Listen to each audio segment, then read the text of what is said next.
To lecture 1 of network theory.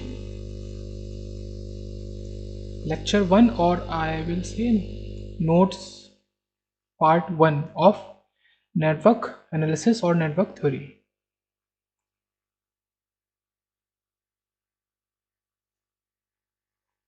Network theory.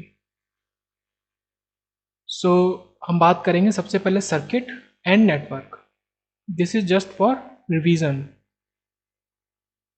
Circuit basic सा difference क्या होता है? Close path. कोई भी अगर एक सर्किट या नेटवर्क इस तरीके का है रफली, या आपको लगेगा ये नेटवर्क भी हो सकता है, सर्किट भी, आप पहचानेंगे कैसे?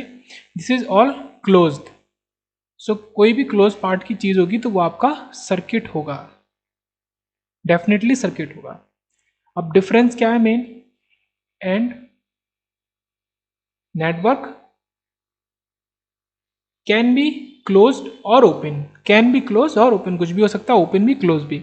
सो ये सर्किट नहीं हो सकता, ये नेटवर्क है. ये नेटवर्क भी है और सर्किट भी है, क्योंकि नेटवर्क ओपन भी हो सकता है एंड क्लोज भी. तो ये बेसिक सा डिफरेंस. ये एक ओपन सर्किट है and this is closed. So basic से जो डिफरेंस है ये हमें से याद रखेंगे. और नेटवर्क या सर्किट बेसिकली होते क्या है? Combination of elements. अब उन एलिमेंट्स को हमने कैसे लगाया है, क्लोज पाथ बना के लगाया या ओपन करके लगाया है, तो उससे फिर उसमें दो तरीके का हो सकता है, सर्किट और नेटवर्क. सर्किट हमारा या सर्क्यूट हमारा जो होता है वो हमेशा क्लोज ही होगा, ओपन नहीं हो सकता. Network can be any, close और. तो यहां से एक स्टेटमेंट बेसिक से निकल के आता है, all, wait a minute, all circuits are network but converse is not true. सारे के सारे सर्किट नेटवर्क हैं क्योंकि सारे सर्किट ओपन होंगे, सॉरी क्लोज्ड होंगे. And network can be open और close, anything, but converse is not true. लेकिन सारे के सारे नेटवर्क सर्किट नहीं होंगे, क्योंकि अगर एक ओपन फिगर है जो कि एक नेटवर्क है तो ये सर्किट तो हो ही नहीं सकता है. दिस, तो ये चीज़ है. अब आते हैं नीचे. अब हम पढ़ेंगे बेसिकली 5 चीज़ें: charge, current, voltage, power and work done या एनर्जी. सो चार्ज से शुरू करते हैं. चार्ज जो हमारा इलेक्ट्रॉनिक या इलेक्ट्रॉन का चार्ज होता है -1.602 इंटू 10⁻⁻19 कूलम. कूलम होती है हमारी यूनिट. ओके. अब इसी से हम डिराइव कर सकते हैं, if we differentiate charge with respect to time, I is equal to d q by d t, तो वो हमारा आई करंट बन जाएगा. और चार्ज को निकालने का एक और तरीका है, दैट इज अगर आप इसी इक्वेशन को dt को उधर बेस किया, इंटीग्रेट करते हैं, इधर आपने डिफरेंशिएट किया था, इंटीग्रेट करते हैं. आप करंट को अगर -∞ से t टाइम के लिए इंटीग्रेट कर देंगे तो आपका चार्ज निकल आएगा. सो ये एक इक्वेशन 1 है करंट निकालने की, to find current, and this is for to find charge. Current की आपकी यूनिट होती है कूलम पर सेकंड, जो यहां से दिख रही है, और उसको हम एम्पियर भी कहते हैं, एम्पियर. सो -∞ से t i dt. इसको आप ब्रेक कर लो, आप किस में ब्रेक कर लो? -∞ से 0 एंड 0 से t में ब्रेक कर लो. आपका -∞ से t था, तो ये जो -∞ से 0 होगा, ये क्या है आपका? t क्या है? बेसिकली टाइम है. t जो आपका इधर है, t आपका टाइम है. सो डी इजकल टू 0 से ही तो हर चीज़ शुरू होगी, कोई भी रिएक्शन होगी. उसके पहले जो होगा वो तो उसकी इनिशियल प्रॉपर्टी होगी. जैसे एक कैपेसिटर है, टी इजकल टू 0 के पहले उसमें जो चार्ज है वो ऑलरेडी स्टोर्ड है, इनिशियल चार्ज है. ऐसा नहीं कि सर्किट को कनेक्ट करने के बाद, सर्किट जैसे ही कनेक्ट होता है तो वो टी ग्रेटर देन 0 टाइम होता है. सो ये जो चार्ज पहले से है क्यू नॉट, इसको हम बोलते हैं इनिशियल चार्ज, प्लस ये आपका दूसरा. तो ये चार्ज की एक एलिब्रेटिव, मतलब इसको हमने फैला दिया है, एक इक्वेशन है जो कि 2 टर्म्स में बटी हुई है. तो ये बात हुई करंट एंड चार्ज की, तो इक्वेशंस लिख लेंगे. फिर वोल्टेज जो आपका होता है वो होता है D W by d Q. आप जो आपका वर्क होता है या एनर्जी होती है, अगर आप उसको डिफ्रेंशिएट करते हैं विद रिस्पेक्ट टू चार्ज, ये एक डिफरेंट इक्वेशन है. और वैसे तो आपको पता ही है सबको, V is equal to I R, where R is resistance. V is equal to d W by d q भी होता है. यहाँ से आप इसकी यूनिट देख सकते हैं, joules per coulomb. Joules per coulomb, और वोल्ट्स, तो वोल्ट उसकी स्टैंडर्ड यूनिट होती है, जैसे कि एम्पेयर करंट की स्टैंडर्ड यूनिट होती है। अब हम बात करते हैं, कुछ थोड़ी सी और बात कर लेते हैं। ये हमारा पावर है,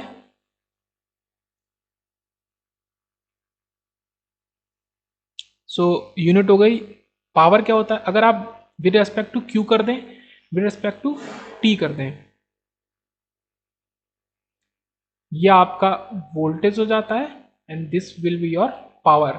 अगर टाइम के रेस्पेक्ट में आप वर्क डन या एनर्जी को डिफ्रेंशिएट करते हैं, तो टाइम के रेस्पेक्ट में क्या था, जूल्स पर सेकंड, वहां पे joules per coulomb, joules per coulomb is volts also, and joules per second is watt. इसको मैं लिख देता हूं, watt, watts is the unit, standard unit. अब पावर जो होता है, तो अगर आप इसी फॉर्मूले में डी क्यू सप्लाई कर देते हैं ऊपर नीचे, बेसिक आप बस डी क्यू सप्लाई कर देते हैं, सो ये आपको पता है क्या है, वोल्टेज, एंड ये आपको पता है क्या है, करंट। तो यहां से फॉर्मूला आता है P equal to V I square R भी लिख सकते हैं, because we also know V equal to I R. So आप V को I सप्लाई करोगे, आई आर, तो आई स्क्वायर आर, और we also know I is equal to V by R. So V square, अगर आप I की जगह, ठीक है,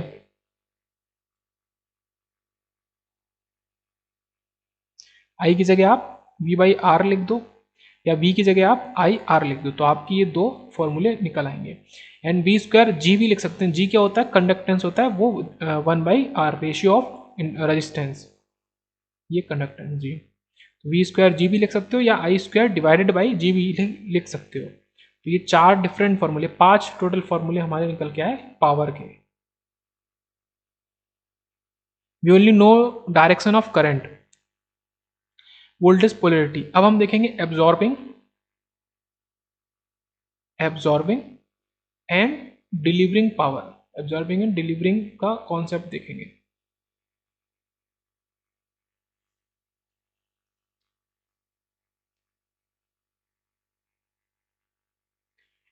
इनिशियल कंडीशंस क्या है फुलफिल होने के लिए, we know only know direction of current, only और already, I think already will be better word here. हमें करंट की डायरेक्शन पता होनी चाहिए हर एक एलिमेंट में, और वोल्टेज की पोलरिटी पता होना चाहिए। तो जैसे कि यहाँ पे एक एलिमेंट है, या वो लोड भी है, उसमें करंट हमारी ऐसे जा रही है, और वोल्टेज की पोलरिटी ये है। तो ये बेसिक सी ट्रिक है, ओके।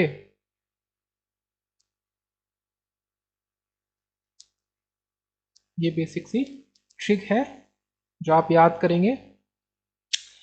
अगर करंट पॉजिटिव से बाहर निकल रही है, एलिमेंट के या लोड के पॉजिटिव टर्मिनल से अगर करंट बाहर निकल रही है, तो बेसिक वो डिलीवर कर रहा है, ठीक है, वो अपने पास से करंट को छोड़ रहा है, ठीक है, ना कि एब्जॉर्ब कर रहा है। एब्जॉर्ब वर्ड का मतलब ये कि वो एब्जॉर्ब कर रहा है। करंट अगर पॉजिटिव में करंट अंदर जा रही है, ठीक है, ये पॉजिटिव टर्मिनल है ये, और इसमें करंट अंदर जाती हुई दिख रही है, तो वो एब्जॉर्ब कर रहा है कोई भी एलिमेंट। सो इसको हम, ये तो ट्रिक हो गई। अब इसको डिटेल में भी लिख देते हैं। When the current is entering at positive terminal, element is absorbing power. When the current is leaving from the positive terminal, element is delivering power. So ये बेसिक। अब इसको क्वेश्चन में देखते हैं हम अप्लाई करके। Find power of each element. यहाँ पे कितने एलिमेंट है, एक ये एलिमेंट है, एक ये एलिमेंट है, एक ये एलिमेंट है। ये आपके तीन वोल्टेज सोर्सेज है, and fourth, I think I will use this, 4, 5 and 6, ये आपके करंट सोर्सेज हैं। आपके 6 एलिमेंट हैं। सो बेसिकली हम क्या करते हैं, मैंने फिर से कहा, पूरा होल लेक्चर अच्छे तरीके से आपको लेक्चर जो मिलेंगे वो आपको ले इंजीनियरिंग चैनल है उसके ऊपर मिलेंगे, और ये जस्ट नोट्स से रिवीजन वाली सीरीज है। ये क्या है, रिवीजन फ्रॉम नोट्स। मर्जी है तो देखिए, वरना कोई बात नहीं।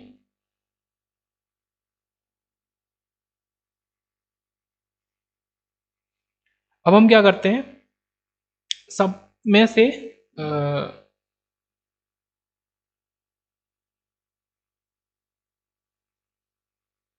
करंट एंड वोल्टेज को देख लेते हैं। पहले हम क्या करेंगे, तीन टर्मिनल्स लेंगे, this terminal, this terminal and this terminal. अब हमको पता है यहाँ पे 3 वोल्ट है एंड यहाँ पे 10 वोल्ट है। ये अगर हमने 0 वोल्ट ले लिया, ये तो ग्राउंड है, सो यहाँ पे भी ये जो V1 है, अब मेरे साथ देखते चलना है, ठीक है। मेरा जहाँ पे माउस मतलब ये पेन चलेगा वहाँ पे ये 10 वोल्ट है, तो ये ऊपर भी 10 वोल्ट ही होगा। ओके, ये 10 वोल्ट है और यहाँ पे 3 वोल्ट है, सो यहाँ पे कितना होगा, 13 वोल्ट होगा V3। इसको हमने V3 लिया है, इसको हमने V2 लिया है एंड इसको हमने V1 लिया है। सो V3 माइनस V1, आप इस टर्मिनल से इस टर्मिनल को माइनस करेंगे तो ही ये बीच का वोल्टेज आएगा, इस 3 वोल्ट। सो V3 जो हमारा होगा वो 13 वोल्ट हो जाएगा एंड V1 माइनस V2, ये V1 है और ये V2 है और इनके बीच का जो आपको दिया है पोटेंशियल वो है 2 वोल्ट। V1 माइनस V2 मतलब इधर वाले से आप इधर को माइनस कर रहे हैं।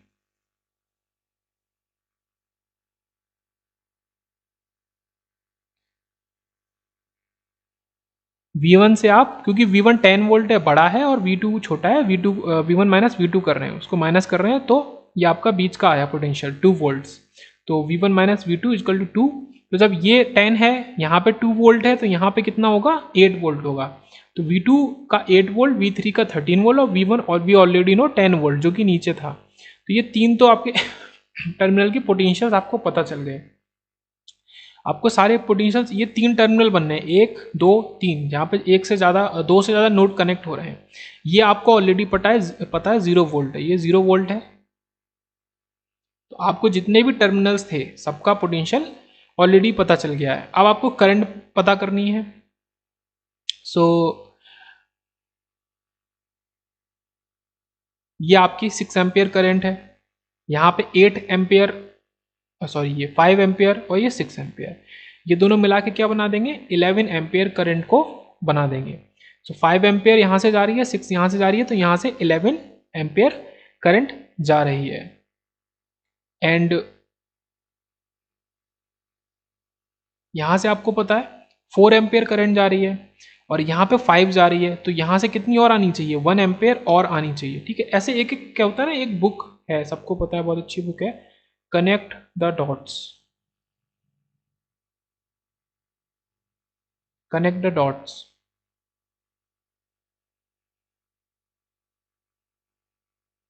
तो डॉट्स को कनेक्ट करके चलना है, एक एक चीज़ को हमको निकाल लेना है। पहले सारे के सारे जो भी लोड है या सोर्स टर्मिनल है उनसे कितनी करंट फ्लो हो रही है उनके अक्रॉस, और उनके अक्रॉस कितना वोल्टेज है। जैसे ये वोल्टेज सोर्सेज हैं, इनके क्रॉस तो वोल्टेज पता है पर इनके क्रॉस करंट नहीं पता है, तो हमें एक काम वो निकालना है इन तीनों के क्रॉस। ये 3 1 2, ये 3 आपके करंट सोर्सेज है, इनके क्रॉस करंट पता है तो वोल्टेज नहीं पता है, तो वो ये 6 चीज़ आपको निकालनी है, 3 voltage across voltage, 3 across current. So ये तो आपने 1 एम्पियर निकाल लिया। अब यहाँ से 11 एम्पियर आ रहा था, इधर एक चला गया, तो फिर इधर कितना हो गया, 10 एम्पियर। तो ये 1 2 3 4 5 6, ये 6 मैंने करंट निकाल ली, 3 तो पता थी, ये 3 रेड से जो हमने निकाली हैं, और ऐसे ही हमने सारे वोल्टेजेस निकाल लिए। अब हमको हर उसके अक्रॉस वोल्टेज भी पता है एंड करंट भी पता है। इसके क्रॉस क्या वोल्टेज होगा, इसके क्रॉस जो ऊपर V2 वोल्टेज है, वही इसके पूरे के क्रॉस होगा V2। ये होगा आपका V2। ऐसे ही ये तो आपको पता है दिस, ये आपको पता है V1 एंड इसके क्रॉस आपको पता है ये जो है ये V3 है। तो इस करंट टर्मिनल के क्रॉस V3, इस करंट टर्मिनल के क्रॉस V2 और ये V1 के क्रॉस तो V2। तो बस आपने ये सारी चीज़ें निकाल ली। उसके बाद आपको क्या करना है कि P4A P6 से पावर अक्रॉस 4 एम्पियर वाला जो सोर्स है, 6 एम्पियर वाला और 5 एम्पियर वाला जो सोर्स है, सो आपने निकाल लिया। 8 इंटू 2 32, ये आपने वैल्यूज निकाल लिए। अब ये डिलीवरिंग है, ये कैसे पता चल रहा है, ये डिलीवरिंग है, ये कैसे पता चल रहा है। सो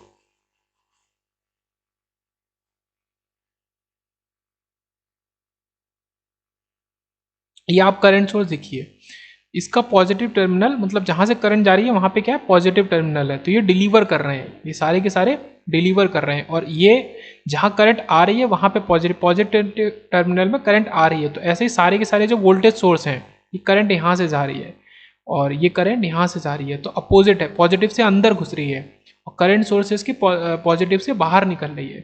तो ये जो आपका वोल्टेज वाले जो सोर्सेज हैं, इनके क्रॉस जो पावर है वो सारी एब्जॉर्बिंग है एंड इनके क्रॉस डिलीवरिंग है। आप इनका सम करेंगे तो आपको पावर मिलेगी 135 वॉट्स। तो हमेशा पी डिलीवर पी एब्जॉर्ब के इक्वल होना चाहिए किसी भी क्लोज्ड सर्किट में, ये बात ध्यान रखना, क्लोज्ड वर्ड ध्यान रखना, क्लोज्ड सर्किट में।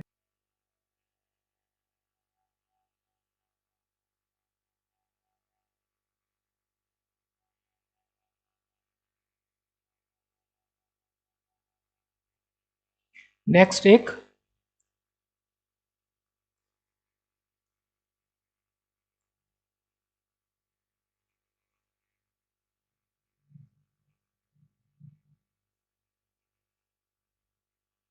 नेक्स्ट एक क्वेश्चन देखते हैं। आपको एक फिगर इस तरीके का गिवन है, ये नोड है एंड आपको क्या क्या गिवन है, जो भी ब्लू पेन से ड्रॉ है वो सारा आपको गिवन चीज है। Find total power absorbing of the figure shown. पूरा जो फिगर है उसकी जो टोटल पावर एब्जॉर्बिंग है इस फिगर की, ये जो भी फिगर आपको गिवन है इस पूरे फिगर की आपको टोटल पावर एब्जॉर्बिंग निकालनी है। आपको एक 5 वोल्ट का वोल्टेज सोर्स गिवन है, एक 10 वोल्ट का वोल्टेज सोर्स गिवन है और एक 7 एम्पियर का करंट सोर्स आपको गिवन है, जिसके अक्रॉस 2 वोल्ट आपको वोल्ट पोटेंशियल आपको ऑलरेडी गिवन है, इसके क्रॉस 3 एम्पेयर आपको गिवन है। सो यहाँ से 3 आ रही है, यहाँ से 7 आ रही है, तो ऑलरेडी यहाँ पे फिक्स है कि 10 एम्पेयर यहाँ पे करंट जाएगी। अब आपको सारी चीज़ें पता चल गई, इसके क्रॉस दोनों चीज़ें पता है, इसके क्रॉस दोनों चीज़ें पता है, इसके क्रॉस आपने निकाल लिया P क्रॉस 10, ठीक है 10, इसका 10 वोल्ट, तो आपका 10 इंटू 10 100 वॉट वो एब्जॉर्ब, क्योंकि आपकी करंट पॉजिटिव से अंदर घुस रही है तो ये एब्जॉर्बिंग हो गया। 5 वोल्ट से देखेंगे तो पॉजिटिव से बाहर निकल लिया, तो 5 इंटू 3 15 आपका डिलीवरिंग हो गया। 7 एम्पेयर से आप देखेंगे ये 7 एम्पेयर, तो आपकी जो करंट है वो ये पॉजिटिव से बाहर जा रही है, तो आपका 7 इंटू 2 14 वॉट हो गया जो कि डिलीवरिंग है। तो ये तो यहाँ पे बात हो गई। अब ऐसे तो कोई कहेगा कि मतलब अगर ये तो ऑलरेडी नोट्स बने हुए हैं, बट जितना मैं बोल रहा हूँ आप उतना ही पहले देखिए कि 100 what is absorbing power of the given circuit. But when ever a part of network is given, जब किसी भी नेटवर्क का कोई पार्ट गिवन है, ये वर्ड इंपॉर्टेंट है, पार्ट गिवन है, किसी भी नेटवर्क का कोई पार्ट गिवन है, तो हमको क्या करना है, हमको ये काम करना है, ठीक है, हमको ये काम करना है। इसी 15 वॉट डिलीवर को हम माइनस लगा के -15 वॉट एब्जॉर्बिंग लिख सकते हैं। तो बस हमको ये करना है, जो डिलीवर है उसको माइनस से अप्लाई करके एब्जॉर्बिंग लिख देना, हम लिख सकते हैं, टेक्निकली करेक्ट है। और फिर जितना भी 100 वॉट -15 -14 वॉट, तो 71 वॉट इस पूरे फिगर की टोटल फिगर की एब्जॉर्बिंग पावर है।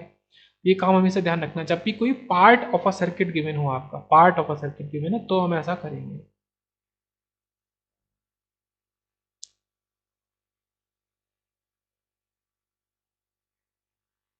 अब क्या होता है कि जो वर्क है वो होती है capacity to do the work is called energy.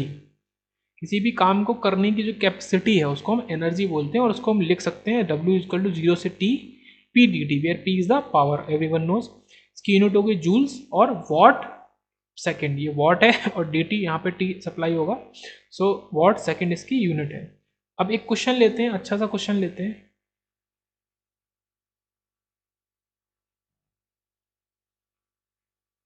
Fully charge mobile phone is good for 10 minutes talk time. एक पूरा चार्ज मोबाइल फोन है जो कि 10 मिनट के टॉक टाइम के लिए सही है, मतलब चलता है।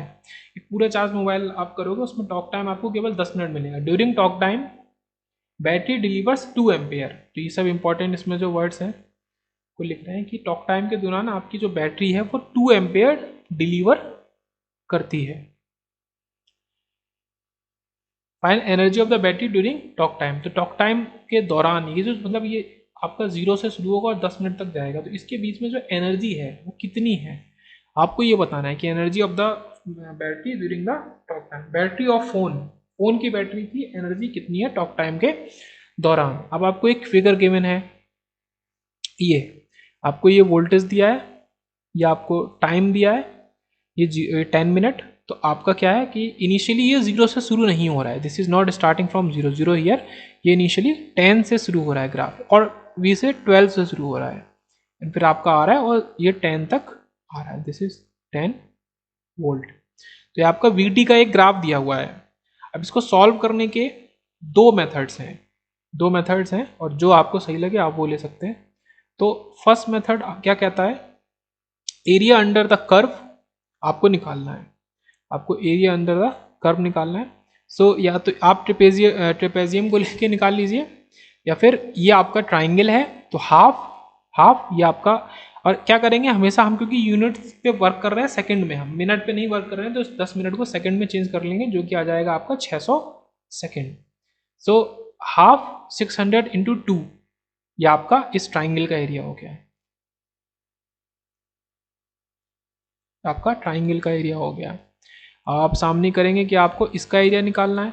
सो प्लस ये आपका कितना है 600, और ये हाइट कितनी है आपकी 10 वोल्ट, तो 610 आपका ये 6600 आ गया V इंटू टी की वैल्यू आप जानते हैं W is equal to P into t, आप जानते हैं जो वर्क होता है वो P इंटू टी होता है। सो P आपका होता है V इंटू आई।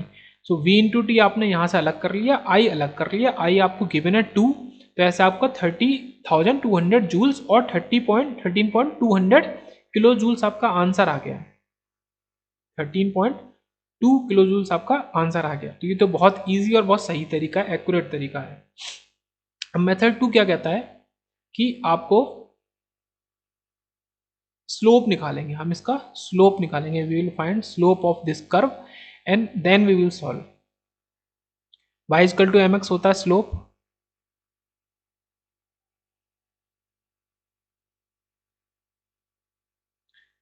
y2 minus y1 x2 minus x1 into x, ये आपने स्लोप m आपकी ये m की वैल्यू होती है, ये आपने यूज किया। तो v इक्वल टू आपका y पे क्या है, y एक्सिस पे v है और x एक्सिस पे t है, दिस ये आपका आया माइनस t बाई 300, और आप इसको कहाँ लगाएंगे, आप इसको यहाँ लगाएंगे, हाँ w इक्वल टू 0 से t p into T D T, यहाँ पे आपको स्लोप मतलब कर्व का इक्वेशन निकालनी थी, लाइन की इक्वेशन निकालनी थी। तो आपने क्या किया, 10 को 600 में चेंज कर लिया, 2 इंटू माइनस टी बाई 300, जो भी आपने सॉल्व करके लाया आपने यहाँ पुट कर दिया, ये आपने सॉल्व करके लाया, आपने यहाँ पुट कर दिया, माइनस 1/150 600 स्क्वायर इंटू टी।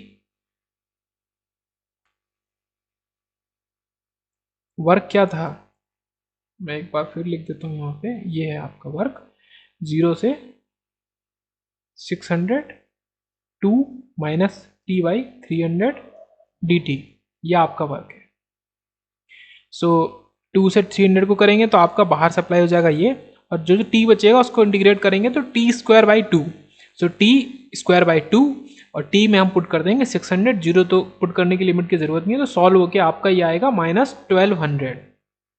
अब ये इक्वल तो है नहीं, तो यहाँ पे प्रॉब्लम क्या हो रही है, और ये पॉइंट काफ़ी अच्छा समझने के लिए कि हम यहाँ पे इसको यूज़ नहीं कर सकते, y equal to m x को यूज़ नहीं कर सकते, क्योंकि जो मैंने पहले भी बोला था ये 0 से नहीं शुरू हो रहा है, ग्राफ 0 से नहीं शुरू हो रहा है, इसकी एक इंटरसेप्ट है, इसकी एक वैल्यू ये है, इसलिए हम y equal to m x directly use नहीं कर सकते।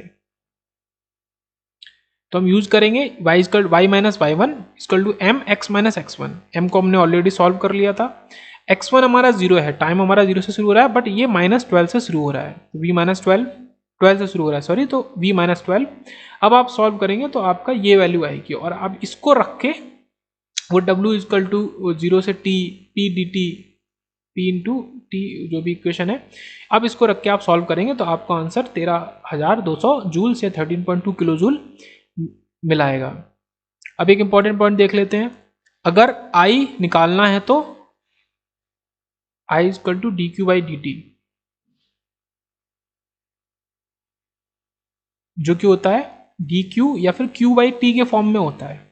अगर आपको ग्राफ दिया हुआ है, ये टी है ये क्यू है इस फॉर्म में, तो आपका जो आप इससे जो एरिया निकालेंगे वो आपको Q इंटू टी का एरिया नहीं मिलेगा, Q इंटू टी का, ये इंपॉर्टेंट बात है, याद रखना, Q इंटू टी का एरिया मिलेगा, I is equal to Q into t का, जो कि गलत है, हमको Q बाई टी का एरिया निकालना है।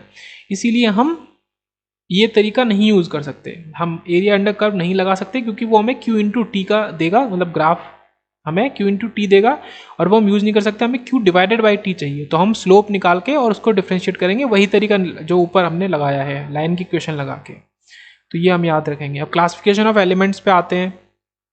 इतने तरीके से क्लासीफाई हो सकता है elements: active, passive, linear, non linear, unidirectional, by directional, time variant, invariant and lumped and distributed. इतने तरीके से हम कर सकते हैं, उसको भी आगे देखेंगे। एलिमेंट्स जो हो गए, अब एक्टिव पैसिव में हम पहला देख रहे हैं, ठीक है, पहला कैटेगराइजेशन एलिमेंट्स का देख रहे हैं एज एक्टिव पैसिव। तो एक्टिव हो गए एंड पैसिव हो गए। पैसिव एलिमेंट आपके आर एल सी, ये तीन हो गए, जो अपने आप में लीनियर रजिस्टर और नॉन लीनियर रजिस्टर होता है, मतलब हर में दो कैटेगरी बन गई, लीनियर एंड नॉन लीनियर की। ये तो आपके पैसिव एलिमेंट्स हो गए। एक्टिव आपके दो तरीके के हुए, इंडिपेंडेंट सोर्सेज और डिपेंडेंट सोर्सेज। सारे के सारे सोर्सेज आपके एक्टिव हो गए, तो यहाँ से ये बात हमने समझ में है कि सारे सोर्सेज एक्टिव हैं, जो दो तरीके के, डिपेंडेंट और इंडिपेंडेंट। जैसे ये आपका लगा हुआ है, ये इंडिपेंडेंट सोर्स है, आपका करंट लगा हुआ है, ठीक है। अगर आपका इस फॉर्म में होता है और वहाँ पे वैल्यू दी होती है कि 0.2 Vx, मतलब ये किसी Vx पे डिपेंड करता है, कोई भी सर्किट में वोल्टेज है उसमें 0.2 को मल्टीप्लाई करोगे तो मतलब डिपेंडेंसी आ जाती है। वो अभी आगे देखेंगे, इस तरीके के आपने सोर्सेज देखे भी होंगे जो कि थोड़े टफ क्वेश्चन उससे हो जाते हैं। तो voltage control voltage source, voltage control current source, current control current source end voltage current control voltage source, ये चार तरीके के हो गए। और आपके इंडिपेंडेंट सोर्स आइडियल और प्रैक्टिकल, या तो आप ऐसे लिख लो, वोल्टेज के अंदर आइडियल प्रैक्टिकल,